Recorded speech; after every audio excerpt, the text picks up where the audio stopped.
We welcome you back to our Mark Bible study, and today we are focused on a little bit further here into Mark chapter 14.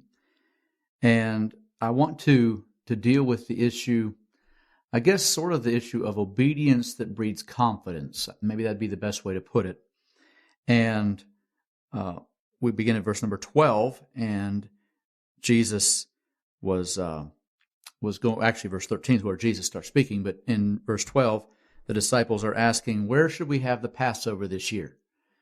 And, of course, it's a major feast for the Jews. They recognize, well, we're going to do it just like we always do.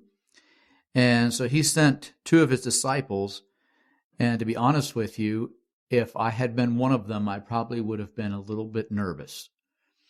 Maybe you're not that way, but I am, where he said, go into the city, and when you see this guy bearing the pitcher of water, you just follow him, and then you tell him that we want to use the guest chamber. Maybe not this in this case quite as much as the two that had to go after the colt for Jesus to ride on into Jerusalem, but still there's some uneasiness, and what if it doesn't quite happen the way I thought? Or obviously if it's Jesus saying it, then we can count on it. And by the way, just a reminder, he knew every detail. He knew the guy was going to be carrying the pitcher of water. He knew that was where they were supposed to eat. And he said there, verse 15, he'll show you a large upper room, furnished and prepared. They're make ready for us. So there's an issue there. I guess we would say, well, we know Jesus knows what's best, but sometimes he asks us to do sort of uncomfortable things. Again, maybe this is not a big deal. Again, not quite like those two that had to take a colt, and they're saying, the bystanders say, "What are you doing taking this colt?" Yeah, that would have been even more serious. But whenever you're not quite sure of the next step, you're not sure, how is this all supposed to work out? And Master, are you sure? Maybe our issues are a little different than what theirs were, but many times we might have the same idea, the same sort of, I don't know if you'd want to say fear, but at least some apprehension a little bit about, well, how is this all supposed to work out? But of course, that's what happened. They went there and they found everything just as he had said. They found the man, they followed him, they found the room. Obviously, we know Jesus always knows exactly what he's doing. And while we may not know and we may wonder, how is this going to work out? He always knows. But then when they got there, the rest of the disciples join them, and they're preparing to take this, what we now call the Last Supper, the last meal they could have together. After this, Judas goes out, and pretty soon he is dead. He has forsaken the Master and even betrayed him. But Jesus alerted them to that fact ahead of time. A little reminder also that Jesus knew I think he knew pretty much every detail of what was going to happen. That's probably, again, in my mind, that's why he was in such distress in the garden, is he could see ahead. You and I can't see that, but I believe there was enough of divinity in Jesus there that he knew what he was there for. He knew at least a pretty good idea what was going to be happening, and even told the disciples some of those things. Right here he says, one of you which eateth with me shall betray me.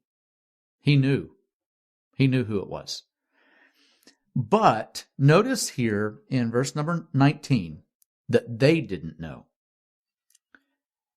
There had been enough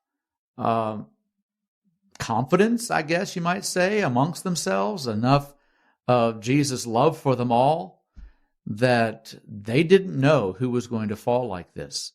They didn't realize that Judas was even necessarily a candidate for that.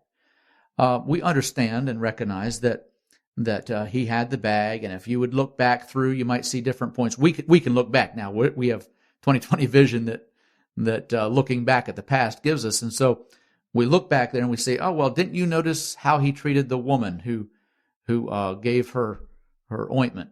Didn't you see how he was sort of harsh on some of those different occasions and seemed like he was greedy? Didn't you notice those things? But they hadn't paid attention. It just, he's with them all the time. He's the one that pays the bills. I don't think they really recognized what was happening there. But the other part about that is that they didn't feel like they even knew themselves well enough. There's a sense there that none of us really, I don't want to say this wrongly because we should have confidence, but none of us knows where we could go, what we could do if it weren't for the grace of God. If God's not working in our hearts and lives, if He doesn't have His way. And sometimes we ought to say, Lord, is it I?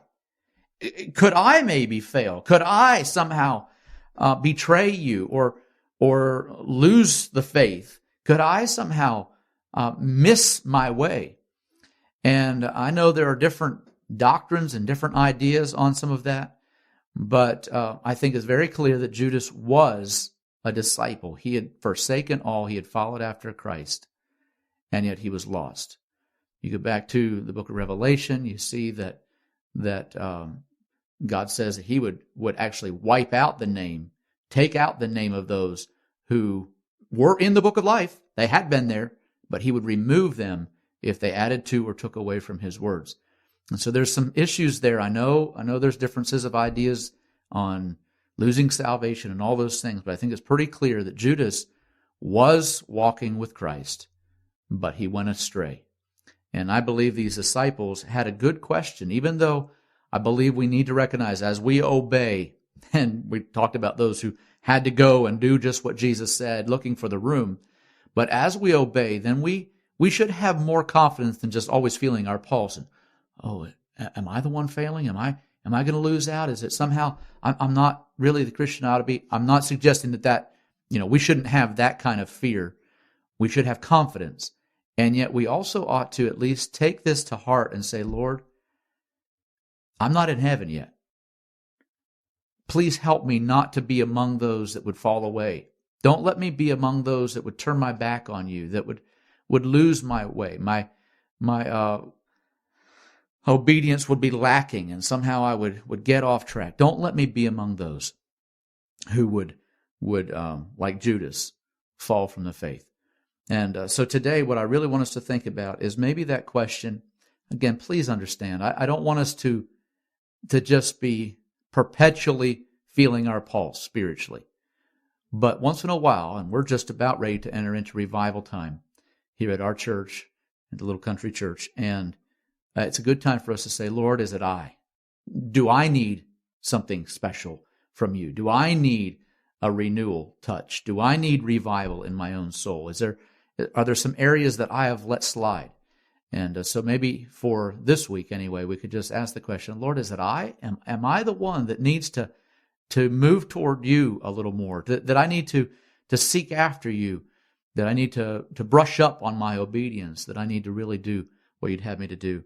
And so anyway, here we recognize the disciples did not know who it was, and yet they were sort of introspective. They were asking, Lord, is there something in me that you see that's not as it should be? And so I'd encourage you even this week, ask the Lord, is it I? Can I have revival? Can I have something stirred up on the inside that I would be more faithful in what you'd have me to be?